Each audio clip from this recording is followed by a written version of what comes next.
शादी का मामला हो तो वहां पर लड़के का अपना मयार है, लड़की का अपना मयार है।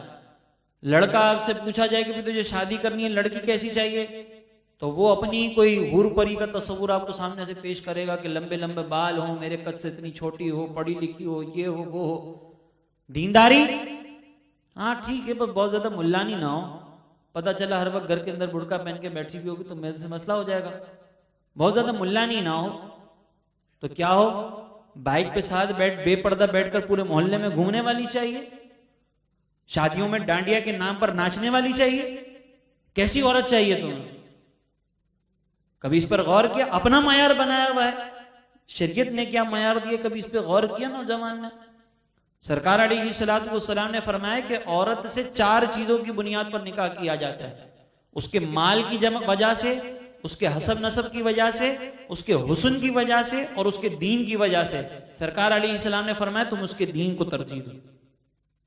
और बाज़ मकामात पे तो फरमाया कि अगर किसी ने औरत से सिर्फ उसके माल की वजह से निकाह किया तो अल्लाह ताला उसके फकर में इजाफा करेगा, और अगर किसी ने औरत से सिर्फ और सिर्फ उसके खानदान की वजह से निकाह किया तो अल्लाह तबारक व तआला उसको जिल्लत में मुब्तला फरमाएगा। ये रिवायतों में वईद बयान की गई। इसी तरह औरत से पूछा जाए, लड़की से पूछा जाए तुम्हें शौहर कैसा चाहिए, तो वो भी अपने जहन के अंदर एक तस्वुर लेकर बैठी हुई होती है, फिल्में देख देख करके मुझे ऐसा हीरो चाहिए। लड़के की दाढ़ी ना हो, लड़का कमाता हो, ये करता हो वो करता हो, दाढ़ी वाला तो चाहिए नहीं। इस चक्कर में लड़कों ने दाढ़ियां मुंडवाना शुरू कर दी कि हमें फिर कोई बहनजी मिलेगी नहीं। तो ये मयार शरीयत ने नहीं दिया, ये हमने बनाया। इस मयार को हमें छोड़ना होगा।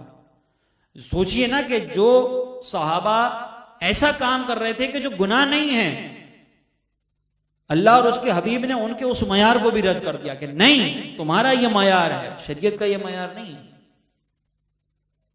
तो इधर इसी तरह निकाह हो जाता है, निकाह हो जाने के बाद औलाद की तरबियत अपना मयार सेट है। मैंने बच्चे को बस 4-5 चीजें बतानी है। मदरसे में कारी साहब के पास दाखिला करवाना है, उसकी बिस्मिल्लाह होगी, आमीन होगी, ज्यादा से ज्यादा वो तीर मार लिया तो हाफिज बन जाएगा, फिर दुकान पे बैठेगा, फिर कारोबार करेगा, फिर नौकरी करेगा। दीन वो तो अब्बा ने नहीं सीखा तो बेटा क्या सीखेगा? बेटा भी सामने से बाज वक्त हो सकता है ये कहे कि मेरा बाप कभी आलिम नहीं बना, मैं क्या बनूंगा? तो वजह क्या है? दीन को इतनी सी अहमियत कि दीन बच्चे को सिखाना ही नहीं है, दीन की तरफ तवज्जो ही नहीं देनी हमें। और हम फिर कहते हैं कि मेरा बेटा गाली भी नहीं देता, आपके सामने नहीं देता। बच्चे की तरबियत में सिगरेट के ऊपर जिस तरह सख्ती है, सुबह 7 बजे अगर वो स्कूल के लिए ना उठे, माँ भी चीखे, घर में बाप भी चीख रहा हो, ये जो सख्ती है ये फजर में क्यों नहीं है? इसलिए नहीं है क्योंकि बाप खुद फजर में सोया पड़ा होता, तो वो क्या औलाद को जगाएगा? और फिर हम कहें कि हमने बच्चों की तरबियत पूरी कर दी। बेटा अगर खड़ा होकर बदतमीजी करे तो माँ सामने से उसको ताने दे कि मेरी तरबियत में कमी रह गई थी जो तू मुझसे बदतमीजी कर रहा है। तो भाई आपकी तरबियत में कमाल क्या था कि ये बेटा आपसे बदतमीजी ना करे? कभी आपने इसको दीन तो सिखाया नहीं था, कभी आपने इसको ये तो बताया नहीं था कि माँ बाप का अदब कैसे करना है, कभी इसको ये तो बताया नहीं था कि कुरान में माँ बाप का क्या मकाम बयान किया गया है। वो क्यों करेगा आपका अदब?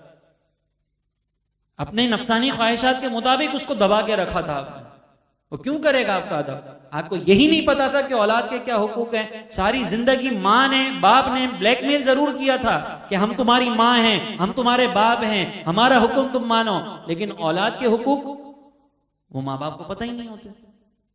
और फिर कहते हैं कि हमने बच्चे की तरबियत कामिल कर दी। भाई वो आपने अपने मयार के हिसाब से कामिल की है, शरीयत का मयार पूरा नहीं हुआ।